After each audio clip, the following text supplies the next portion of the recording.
IIT Hyderabad మరో అరుదైన ఘనత సాధించింది. భారతదేశపు మొట్టమొదటి ప్రోటోటైప్ బ్రిడ్జిని కేవలం 6 గంటల్లోనే నిర్మించి రికార్డు క్రియేట్ చేశారు విద్యార్థులు. యుద్ధ క్షేత్రంలో ప్రకృతి విపత్తుల సమయంలో దారులను కనెక్ట్ చేసేలా బ్రిడ్జిలు నిర్మించేందుకు ప్రయోగాత్మకంగా 3D ప్రింట్తో బ్రిడ్జి నిర్మాణం చేశారు. ఇండియన్ ఆర్మీ కోసం బంకర్లను ఇదే పద్ధతిలో నిర్మించింది ఐఐటి హైదరాబాద్ టీం. ప్రోటోటైప్ బ్రిడ్జిని అభివృద్ధి చేసిన టీం అభినందనలు వచ్చాయంటున్న ఐఐటి హైదరాబాద్ ప్రొఫెసర్ సుబ్రహ్మణ్యంతో మా reporter Sridhar face to face. హైదరాబాద్లో ఒక బ్రిడ్జ్ నిర్మించారు. ఇక్కడ మనకు కనిపిస్తున్న ఇది నిర్మించారని కన్నా ప్రింట్ చేశారంటే బాగుంటుంది. ఇక్కడ ఇది 6 గంటల్లో ఈ బ్రిడ్జిని మొత్తం ప్రింటింగ్ జరిపింది 3D టెక్నాలజీ ద్వారా. మన ఇండియన్ ఆర్మీ యుద్ధ క్షేత్రంలో వాడేందుకు కావచ్చు, ప్రకృతి విపత్తులు జరిగిన సందర్భాల్లో వీటిని తక్షణమే అవసరాలకు అనుగుణంగా అక్కడున్న పొజిషన్ కావచ్చు, అక్కడున్న పరిస్థితులకు అనుగుణంగా నిర్మించినందుకు ఐఐటి హైదరాబాద్ అధ్యాపక బృందం కావచ్చు, విద్యార్థుల ఇక్కడ పూర్తిగా దీనిపైన పరిశోధనలు జరుగుతున్నాయి. ఇక్కడ శాంపిల్గా ఒకటి ప్రింట్ కూడా చేశారు. సో దీని గురించి మరిన్ని వివరాలు ఐఐటి ప్రొఫెసర్ మనతో ఉన్నారు. సార్ చెప్పండి సార్. ఇది బ్రిడ్జ్ మీరు వెనకాతల చూస్తున్నది 3D concrete printing concrete 3D ప్రింటింగ్తో నిర్మాణం చేయబడింది. ఇది ఒక చాలా కొత్త టెక్నాలజీ. ఇందులో మనము concrete layer by layer printing అంటాం. సో మీరు వెనకాతల బ్రిడ్జ్ కూడా చూస్తే అందులో లేయర్స్ మీకు కనిపిస్తున్నాయి కదా, ఈ లేయర్స్ ఇందులోను ఈ లేయర్స్ ఒక్కొక్క లేయర్ అట్ టైం మనం ప్రింట్ చేసుకుంటూ వెళ్ళి ఆ బ్రిడ్జ్ని ఫ్యాబ్రికేషన్ అంటాం. సో కన్స్ట్రక్షన్ అని రెగ్యులర్ కాంక్రీట్ వాడితే ఇందులో ఫ్యాబ్రికేషన్ అనే టర్మినాలజీ వాడతాం. ఈ స్ట్రక్చర్స్ మనం ప్రింట్ చేసి ఫ్యాబ్రికేట్ చేసి ఎక్కడైనా డిప్లాయ్ చేయొచ్చు, లేదు అవి మనం ఇన్సిటు ప్రింటింగ్ కూడా చేయొచ్చు. సో ఈ టెక్నాలజీ ఎక్కడ వాడచ్చు అంటే ఈ టెక్నాలజీ సివిలియన్ యూస్కి వాడచ్చు. ఈ బ్రిడ్జ్ అన్నది సివిలియన్ స్ట్రక్చర్. ఇది మనం యాజ్ ఎ పెడెస్ట్రియన్ బ్రిడ్జ్ వాడుకోవచ్చు, ట్రాఫిక్కి వాడుకోవచ్చు, రకరకాల ఉపయోగాలకి ఈ బ్రిడ్జ్ వాడచ్చు. ప్రింట్ చేసి ఫాస్ట్గా నిర్మాణం అయిపోతుంది కాబట్టి ర్యాపిడ్లీ డిప్లాయబుల్ స్ట్రక్చర్స్ కింద కూడా దీని లెక్క వస్తుంది. ర్యాపిడ్లీ డిప్లాయబుల్ ఎందుకు, మీరు అన్నట్టు ప్రకృతి మనకి ప్రమాదాలు జరిగినప్పుడు సర్వసాధారణంగా జరిగేది ఏమిటి, మన బ్రిడ్జ్లు పోయేసరికి మనకి కమ్యూనికేషన్ కట్ ఆఫ్ అయిపోతుంది. అలాంటి చోట్లలో ఇది ర్యాపిడ్గా డిప్లాయ్ చేసే బ్రిడ్జ్ ఇది ఒక ఉదాహరణ. ఇది మొత్తం బ్రిడ్జ్ 6 గంటల్లో ప్రింట్ చేసేసాం. 7.5 మీటర్స్ ఉన్న బ్రిడ్జ్ ఇది 6 గంటల్లో ప్రింట్ చేసాం. సో ఇలాంటి మేము ర్యాపిడ్గా ప్రోటోటైప్ చేసి డిప్లాయబుల్ బ్రిడ్జ్లు రెడీగా పెట్టగలం ఫర్ ఎమర్జెన్సీ సిచ్యువేషన్. దీన్ని ఆఫ్ సైట్ ప్రింటింగ్ అంటాం. అంటే ఇది ఫ్యాక్టరీలో నిర్మాణం జరిగింది, తీసుకొచ్చాం, దాన్ని అసెంబుల్ చేసాం.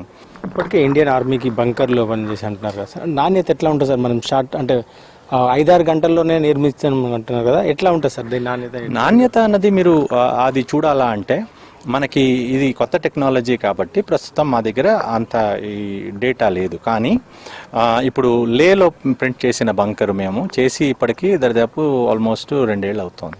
అది 2 హార్ష్ వింటర్లు సర్వైవ్ అయింది. ఇప్పటికి మాకు అందులో ఎటువంటి రకం డిఫెక్ట్ కానీ ఏది కనిపించలేదు. అలాగే ఈ బ్రిడ్జ్ కూడా ఇన్స్టాల్ చేసి మాకు ఆల్మోస్ట్ ఏడాది పైనే అవుతుంది. మేము ఇది క్లోజ్గా మానిటర్ చేసుకుంటున్నాము. ఇందులో ఎటువంటి రకం ఏది వచ్చినా కూడా అది మళ్ళీ మాకు లెసన్, అది అందులో మళ్ళీ మా రీసెర్చ్లో పెట్టి దాన్ని ఎలా ఇంప్రూవ్ చేయాలా అని చూస్తున్నాం. ప్రస్తుతానికి వచ్చిన డిఫెక్ట్స్ అవి కూడా మేము రెక్టిఫై చేసుకుని మా డిజైన్ ప్రొసీజర్స్ అవి మార్చుకున్నాం. బట్ నాణ్యత అంటూ ప్రస్తుతానికి అయితే మన మామూలు కన్స్ట్రక్షన్తో కంపేర్ చేసుకుంటే సమానంగానే ఉంది. దాని తగ్గట్టు మెటీరియల్ డిజైన్ చేస్తున్నాం.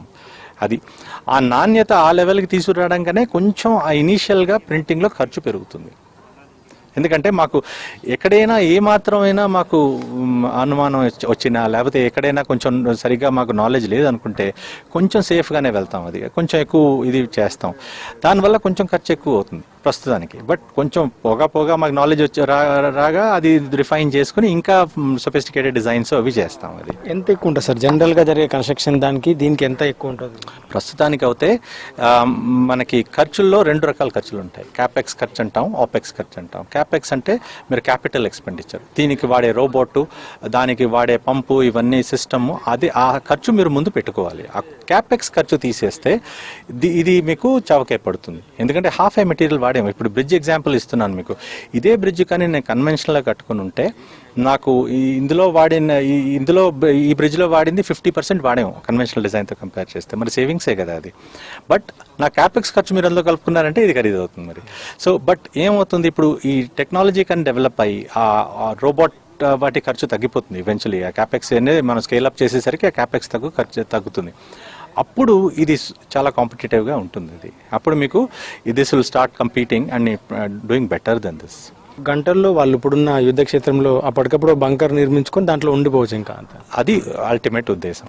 అది అంటే ఇది మళ్ళీ ఇది ఇంకా ఆరడానికి అంటే ఇది కన్స్ట్రక్షన్ జరుగుతుంది ఎప్పటి వరకు మనం యూజ్ చేసుకోవాలి? అది మీకు రెగ్యులర్ కాంక్రీట్ ఎంత టైం పడుతుందో అంతే, కానీ నిర్మాణం ఫాస్ట్గా అయిపోతుంది.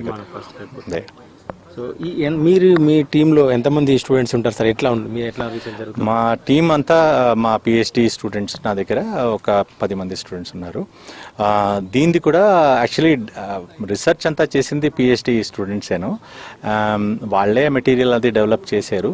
ఈ సింప్లీ ఫోర్జ్ అనే టీం కూడా వాళ్ళంతా యంగ్ స్టార్టప్స్, అంతా యంగ్ ఫెలోస్. వాళ్ళు వచ్చి కలుసుకొని ఒక కంపెనీ సెటప్ చేశారు.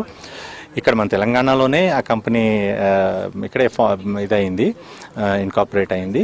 అండ్ వాళ్ళు మేము కలిసి ఇప్పుడు ఇవన్నీ డెమోన్స్ట్రేషన్ ప్రాజెక్ట్స్ ఇవి చేసి టెక్నాలజీ ముందుకు తీసుకెళ్తున్నాం. అది సో ఇప్పుడు ఇండియాలో చూసుకుంటే 2-3 ఇలాంటి గ్రూప్స్ ఉన్నాయి.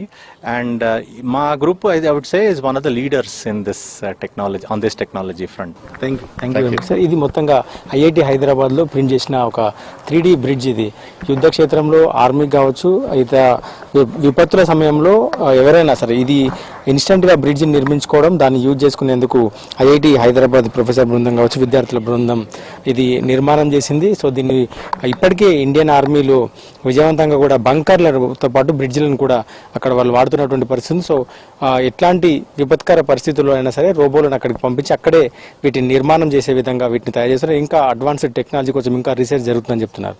కెమెరామెన్ రాజుతో శ్రీధర్ విజయ్, ఐఐటి హైదరాబాద్ నుండి.